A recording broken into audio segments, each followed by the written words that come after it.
Descent into MS, an abstract view. Part 1. Rage against the dying of the light. I wake up. Everything is quiet. The sun is shining through the blinds. Everything is good. Everything is normal. Then I feel the pain in my body. Chronic pain. Boom. First the top of my arms. The horrible numb throbbing pain. Then my thighs. Then my hips. The same pain as in my arms but worse. Then a slightly different, sharper pain in my left hand. I rub my hand. My fingers and knuckles are painful to the touch, as are my arms. I feel that you are touching the bone. Then the twitch under my eye becomes apparent. Lastly, the constant pain at the top of my spine. Bang, bang, bang, bang. MS is still here. The daily realisation of my MS is never nice. Either is a guilt I feel about how much my medication must cost. Medication I will take for the rest of my life. Thanks, MS. Daily pain can fluctuate between a 2 and a 5 on different days. I reach for my medication. Morning meds are 150 megagrams of sertraline to control the crazed thoughts in my head. Another horrible MS symptom. Then 20 megagrams of anthracycline and 25 milligrams pregabalin for the pain. I also take medication to combat the heartburn that is caused by MS or as a reaction to my medication. Finally, vitamin D, a lack of which supposedly leads to MS. I worked outside for years, so personally I am sceptical of this. If my legs or arms are twitching, I also have to take my baclofen. All these are probably more for the rest of my life. My MS life. Guilt. 7 tablets each morning, plus more at night. Bang, bang, bang, bang. The guilt I feel regarding the cost of the medication haunts me each day. Previously, I never took any medication, except antibiotics for persistent ear infections, generally once a year. Again, apparently, this could have been linked to MS. All I ever hear about symptoms is it could be MS. If I went to my doctors with a third arm growing out of my side, I would be told that it could be MS. MS is nasty and sly. Everybody's symptoms are different, and the speed of its process is illogical, different for each individual. And that is why I hate MS. It's devious and deceitful. MS is like a bullfight. It attacks and retreats, attacks again, constantly changing attacks, wearing me out. Every day, it will wear me down until I can't fight back no more. MS will be the matador, slaying the destroyed beast, sticking a gleaming sword through the bull's back, straight into its heart. The bull slumps down. It is finished. The bull is dragged out the arena by 4 grand horses. We all know this day is coming, but the sly character of MS will not let us know when. It is not a grand matador, decked out in colour and costume. It is a filthy, low-life parasite of a disease. It is a beast, not the proud animal that will eventually overcome. Suffering, death.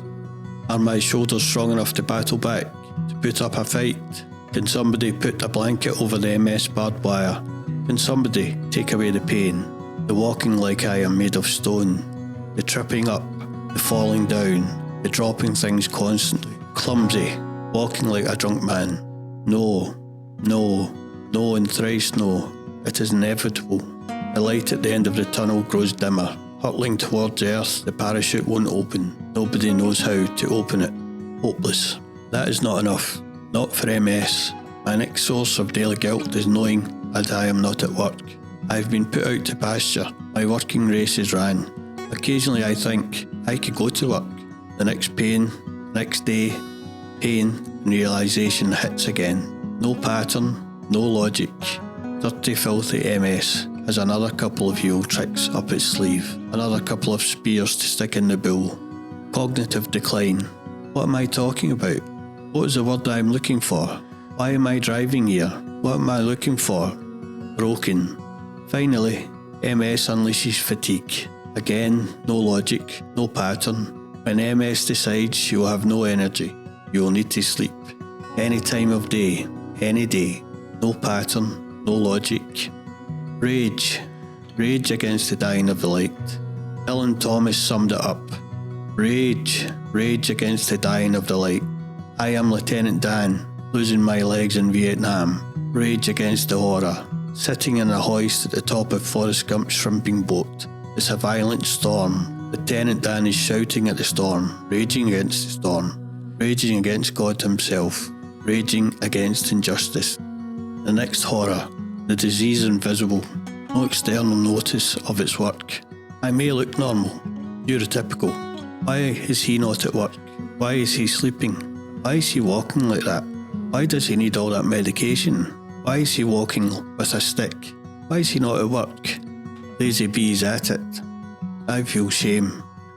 I feel like Matt Lucas' character in Little Britain, jumping out of the wheelchair when nobody's looking, climbing up the diving board, jumping in the pool, climbing out, back into the chair before anyone notices. A fraud. At it. At May Park in Hamilton, there is a grand statue of a horse and rider, shining black stone. In its day it would have stood proudly on a plinth. Not now. The horse is broken, lying on the ground, amongst the colourful rhododendron bushes. Out of sight, abandoned, parts are missing. The calf and shin of several legs are missing, broken, lying in the weeds. Once admired, now a curiosity. Damaged, broken. I feel like this horse, damaged, broken. It cannot return to its plinth, its place of work, its purpose. MS will win, but not without a fight. Rage against the dying of the light. Shout against the storm. I may be broken, but I will fight. I may not win the war, but I can win battles. I will attend classes. I will attend the gym. Strength and balance. Powering MS. Fatigue management. Mind matters. MS nutrition. Complementary therapies. All armour I can wear.